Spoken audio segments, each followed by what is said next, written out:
1.5 cup মতো গমের আটা নিয়েছি। জোয়ানটা হাতের মধ্যে একটুখানি কচলে নিয়ে আটার মধ্যে দিয়ে দেবো। সামান্য একটুখানি নুন দিয়ে ভালোভাবে মেখে নেবো। এর মধ্যে কোনো কিছুই দেবো না, ভালোভাবে নরম করে মেখে নিয়েছি।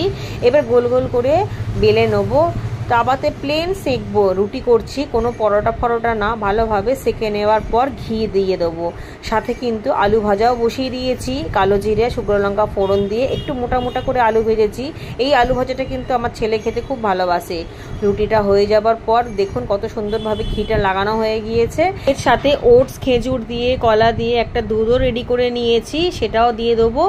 প্লেটের মধ্যে আলু ভাজা আর গরম গরম ঘি দেওয়া রুটি আর দুধ দিয়ে ছেলেকে টিফিন দিয়ে দেবো। সাথে আমিও টিফিন করে নেবো। টিফিন করে ছেলেকে দিতে যাব স্কুলে এবং আমিও বাগানের কাজে যাব। আমি কোনো সময় দোকানের কেনা হরলিক্স বা কমপ্ল্যান দিই না আমার ছেলেকে। ছোটোবেলা থেকে এইভাবেই দুধ দিই। হয়তো কোনো কোনো সময় কিছু জিনিস থাকে না।